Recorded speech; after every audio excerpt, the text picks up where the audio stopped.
because I think this election poster says it really well. So for you poor people that don't know any Chinese, I'll tell you up here it says Chen Xia Wei Gong. And it comes from a very old, wise Chinese man by the name of Confucius. And it means that the world belongs to everybody. This is the Chinese way of expressing the general welfare principle. And then if you look further down, you'll see the China in the background, and you'll see Lincoln, and you'll see Sun Yat Sen. And underneath, you'll have in English, of the people, by the people, and for the people. And then under Sun Yat Sen's picture, the same thing in Chinese.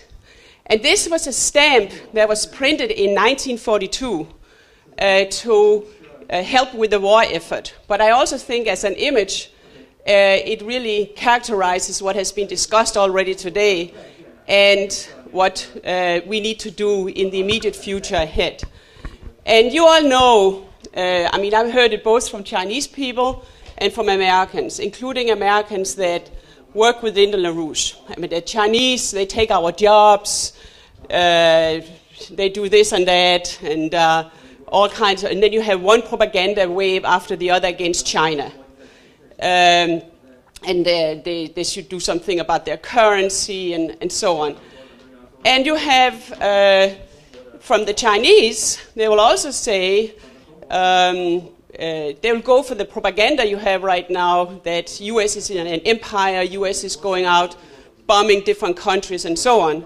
And I think it's really important because all this propaganda and historic situation being created is being done by the British Empire. It is profiles to get people to be in opposition to each other. So therefore, what I would like to do, I'm not going to give a presentation on Sun Yat Sen, but I'll give a really brief outline what created him, and in that way give an idea that we are natural allies. China and the United States are natural allies. Russia and the United States are natural allies, but I'm going to concentrate on China and the United States. And I'll give the example through Sun Yat Sen, because what created this man, he decided when he was 19 years old that the emperor of China had to be overthrown. And if you think about it, this is like hundreds and hundreds of years of empire in China. And when he had taken the decision that this needed to be done, he organized for it. In the next 8 years, he recruited 3 other guys to overthrow the emperor. And this is, China is a huge nation. And at that time, you had all these warlords spread out, and people were very poor. And how was this going? You had foreign powers that was controlling different parts of China. So how did that young man, 19-year-old, he was a medical student, he decided it should happen, and he stuck with it. Then he fought for 16 years, he was exiled. He fought, he traveled the world around 6 times. He recruited support groups all over the world, in Europe, in the United States, in Canada, for the Chinese Revolution. He raised money. He created secretly schools were set up in the United States, in San Francisco, in Los Angeles, and elsewhere to train officers, Chinese officers. He recruited young Chinese men in the Chinatowns, told them to cut off the queue. That was a symbol of bowing down to the emperor. And they were trained to become officers. They were smuggled back. 2,100 young Chinese men trained on American soil were smuggled back via different routes back to China. And it's very undoubtful that without those trained officers that the revolution could have been won. He did that. He did everything. He support, fundraising, training the officers, educating people why this was necessary. And after 10 uprisings in China, you had the success that the revolution was won. But here you have a country which has been really suppressed for many, many decades. And the history is too long to go through. And now the next step he decides to take, he wants to develop China. So he fights in order for China not to get into the First World War. This is what Summer Shields read up about the British, how they were trying to manipulate the world and manipulate China into a First World War. He runs around China giving one lecture after the other in detail how China must be built up. That is, how is China going to gain its sovereignty of the people and by the people, how it's going to be built up also in detail, how are we going to have an election process, how are the system going to function regarding how the country is going to be governed. And the most important on these three principles, San Ming Ju Yi, the three principles of the people, which Sun Yat-sen says all the time, I got them from Lincoln. The most important was for him the general welfare, the Chen Xia Wei Gong, Ming Sheng, that we have to lift up, we have to give people a proper living standard, because if we are doing that, we will make China strong, it will be good for the world. And this is the first principle, is the most important principle, is the general welfare. And he never gave up, he did everything, and he had an intent. And he would refer again and again to the United States of America. But he was not just a product of the United States of America. And I'll tell you how he was, where he came from, because I think it gives a good example of how we are natural allies today. Sun Yat-sen came from the most beautiful thinking that you have in China, in Chinese history and philosophy. And he based himself upon these ideas his entire life. That is, the ideas of Confucius and Mencius. And this will be a long lecture if I was going to go through all of Confucius and Mencius and the most important things. But let me give you some key pointers that, first of all, from the highest, that Confucius will tell you how the universe is lawful ordered, how it changes unceasingly. It never stops changing, and it's always in a harmonic order. That the sun and the moon know which pathways they should take, and they never take the wrong turn, they never go the wrong way. That man is part of that universe, and that man has a function in that universe. Confucius say, and think about what the highest, most beautiful ideas you know from the West, those of you here that are not Chinese. Confucius say that each one of us are born with certain innate qualities. Of these are love, justice and love of justice, knowledge and love of knowledge, and I'll stick with those. He says of these, there's more, but I'll stick with these for a reason.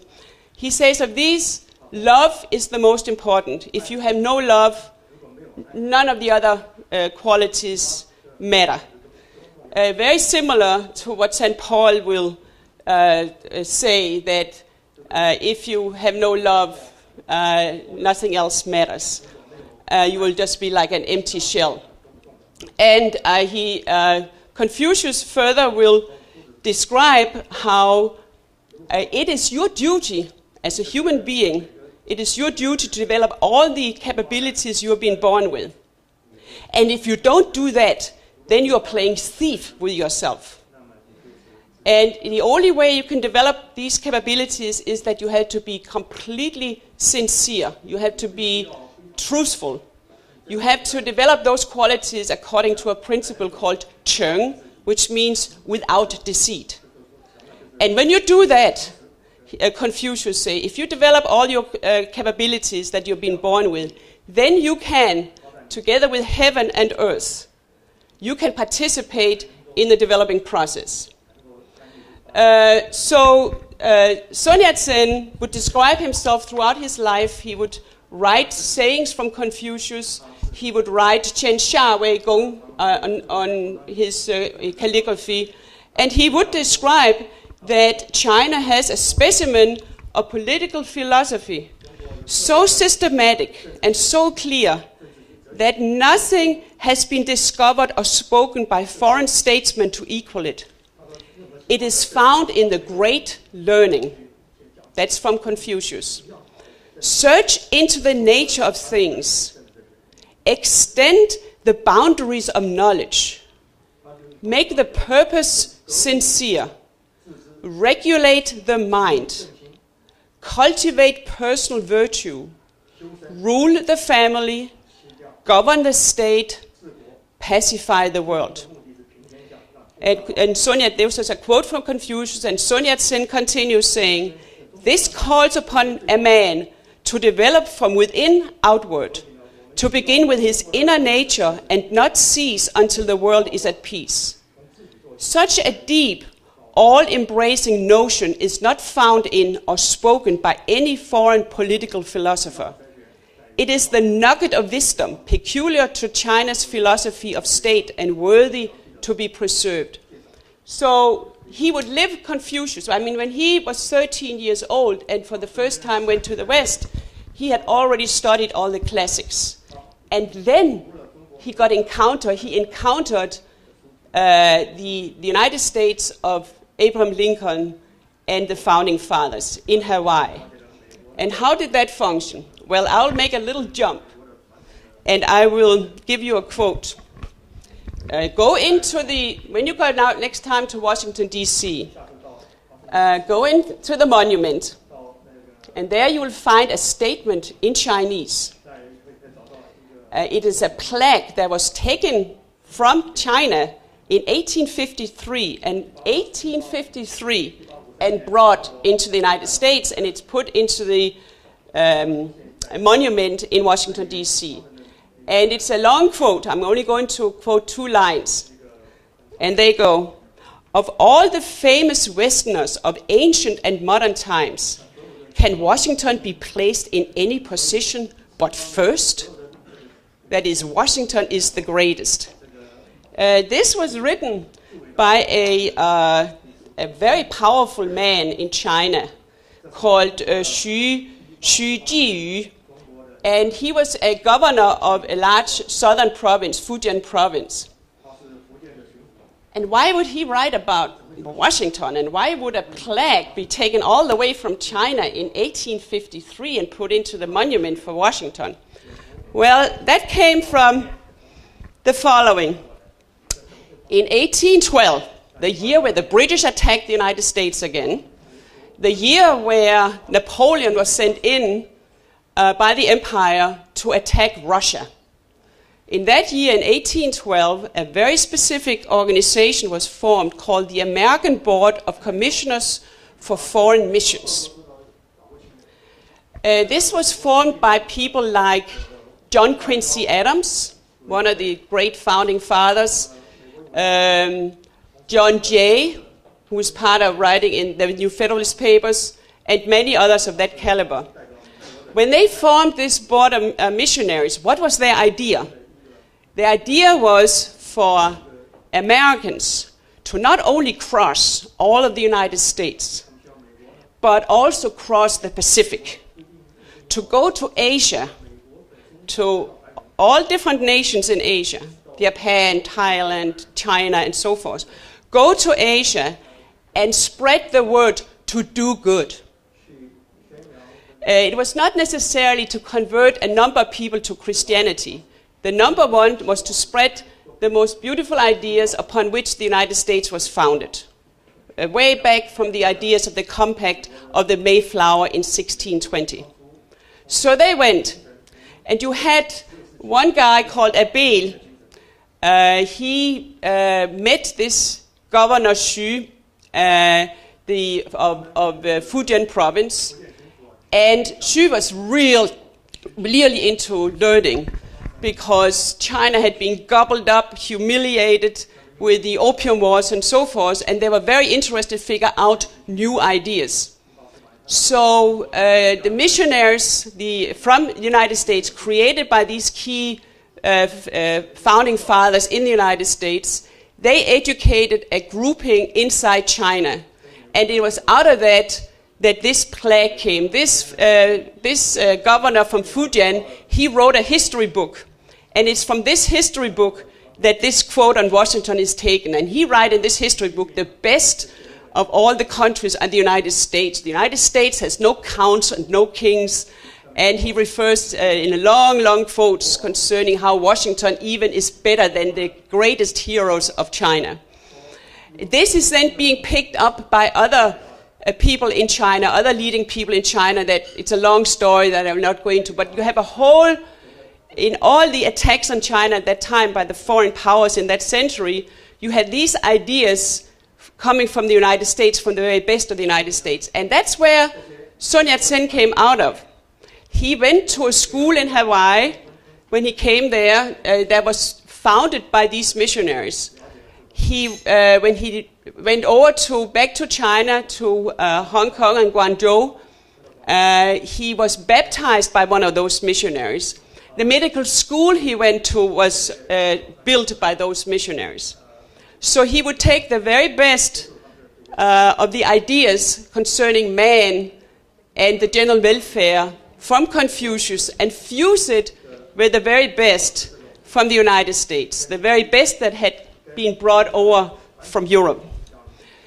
So I will end now with a surprise and a nice little gift. And I would ask people to go down and look at the exhibition later on when you have time. And I can also announce that right now our production crew in Percival are producing a video on this history of Sun Yat-sen, because he and Lincoln that you see here really embodies we have to look for the real China and the real United States. The United States is not Obama.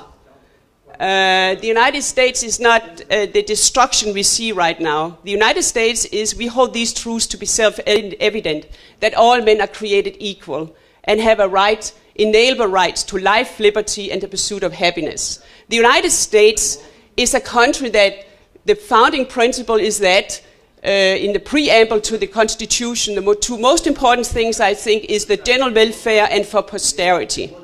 That is the very best what China represents. That's what the very best, if you look at the key people in Russia's history and in other countries' history. And it's around those highest ideas about man that we should unite. And one thing that Confucius said, if you violate the mandate of heaven, the civilization will go. If we decide to follow the mandate of heaven, what we are going to do is to collaborate with China and Russia and other nations to colonize the galaxy. So now I come to the surprise, or the gift, which was made by Ali and Mark here in the last days with a lot of work, and which is going to be used in our video on Sun Yat-sen. And that is, you're going to see this Chinaman, Sun Yat-sen, making a program that is a very American program. And this is showing you, he made it in 1919, and it's showing you the way to go today for the whole world. And it's very fitting for our afternoon panel. So I would now ask Mark to put on this little video that was just produced, which shows you in detail what Sun Yat-sen proposed in 1919.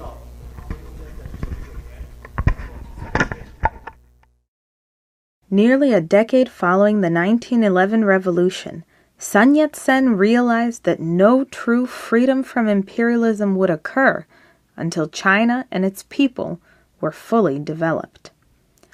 In his 1921 The International Development of China, Dr. Sun lays out a comprehensive program for the transformation of the Chinese territory and the harnessing of its vast resource and agro-industrial potential through the building of over 100,000 miles of rail, over 1 million miles of roads, the construction of new deep-water ports, the improvement of old and construction of new canals, greatly needed water development projects, the construction of telegraph lines, new modern cities, large-scale iron, steel, and cement plants, and, most importantly, the colonization and harnessing of new frontiers in Mongolia, Manchuria, Xinjiang, Kokonur, and Tibet. The keystone of Dr. Sun's program begins with the construction of the three major ports: the Great Northern Port near the city of Beijing, the Great Southern Port in Guangzhou, and the Great Eastern Port near the city of Shanghai. These are the pillars on which the rest of the rail system relies.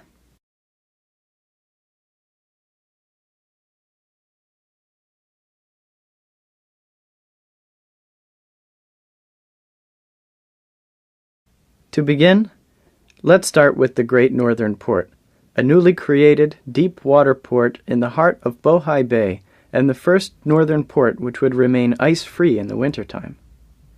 From here, the entirety of the northern China rail system would branch out, connecting China's densely populated coastline to the virgin, uninhabited regions of western Mongolia, the frontier. As our port is a starting point to the sea, so the first trunk line will follow the Lawan Valley to Dolanur, the gateway to the vast Mongolian prairie.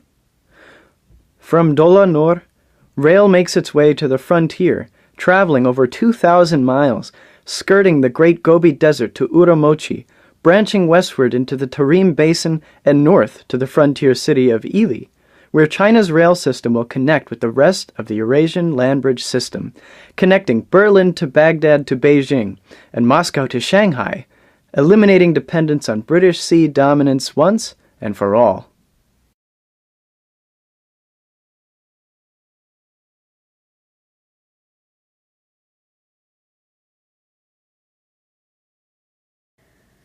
From here, let's go to the Great Eastern Port, located in the Hanqiao Bay just south of Chapu near the city of Shanghai. Though rail lines in this area will follow the same principles as those of the northern rail system, extending from the Shanghai port through China's terrain all the way to the frontier connecting with the Siberian lines, the major aspect taken up here will be that of China's water system. The Yangtze River, the longest river in all of China, the backbone of China's economy for thousands of years, originates in the Great Tibetan Plateau and empties into the Hanqiao Bay near Shanghai, greening several thousand miles of China's most densely populated arable land in the process. The banks of the Yangtze River itself will be expanded with the construction of a new canal on either side. A dam will be constructed near three gorges to regulate the flow of the upper and lower Yangtze River and to halt the devastating flooding that has been China's sorrow for thousands of years. The development of China's Grand Canal, along with the construction of several new river and sea ports, new canals, and water systems, will facilitate a network of navigable waterways throughout central China.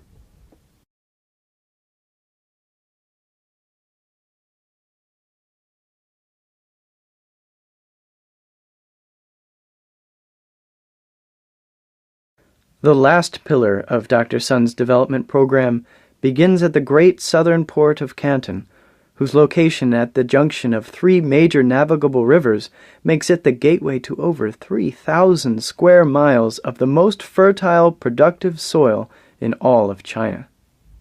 Despite its strategic significance, Canton's restoration as one of China's main industrial centers and its transformation into a seaport had been hindered in every possible way by the British Empire, who at the time controlled Hong Kong and wanted no competition to their dominance of maritime trade. The development of the southern region of China, sprouting from the Great Southern Port, would be in complete opposition to Britain's imperial system. Trunk lines of rail would be the trailblazers of development, opening up the region's vast iron, coal, timber, agriculture, and mineral resources ready to be harnessed by the creativity and will of man. Such a development corridor is the foundation for the growth of new, modern cities, connected through a network of intertwined rail and communication systems, built and serviced through the development of coal and ironworks for greater energy and industrial production, and fed through the creation of new agricultural lands, utilizing the most advanced machinery and farm practices. But most importantly, this internal development of China will not only create the conditions where more people can inhabit the land at a greater standard of living, it will open up China's greatest resource: the development of free, thinking, creative citizens. And that is the only internal improvement that can truly wipe out imperialism once and for all.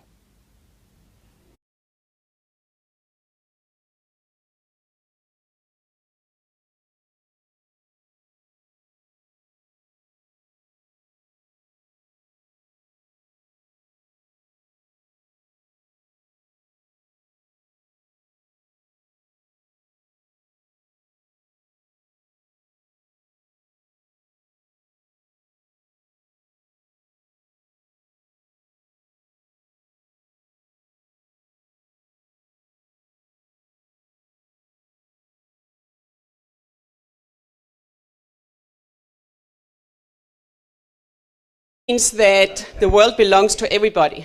This is the Chinese way of expressing the general welfare principle. And then if you look further down, you'll see the China in the background, and you'll see Lincoln, and you'll see Sun Yat Sen. And underneath, you'll have in English, of the people, by the people, and for the people.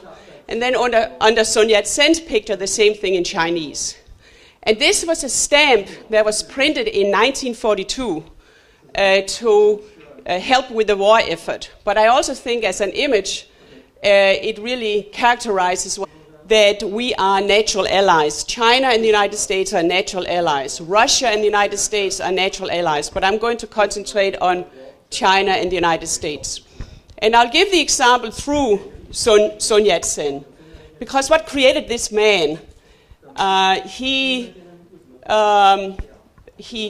decided when he was 19 years old that the emperor of China had to be overthrown. And if you think about it, this is like hundreds and hundreds of years of empire in China. And when he had taken the decision that this needed to be done, they will go for the propaganda you have right now that U.S. is in an empire, U.S. is going out bombing different countries and so on.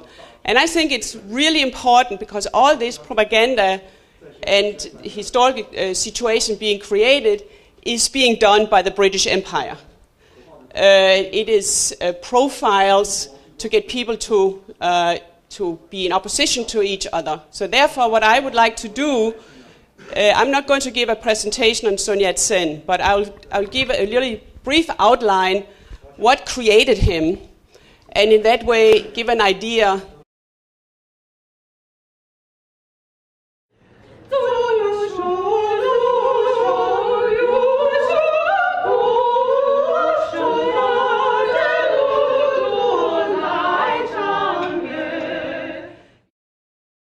Yeah, because I think this election poster says it really well.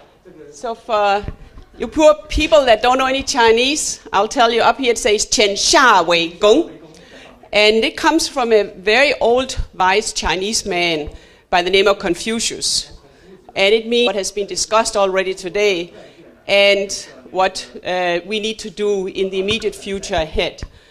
And you all know, I've heard it both from Chinese people and from Americans, including Americans that work within the LaRouche.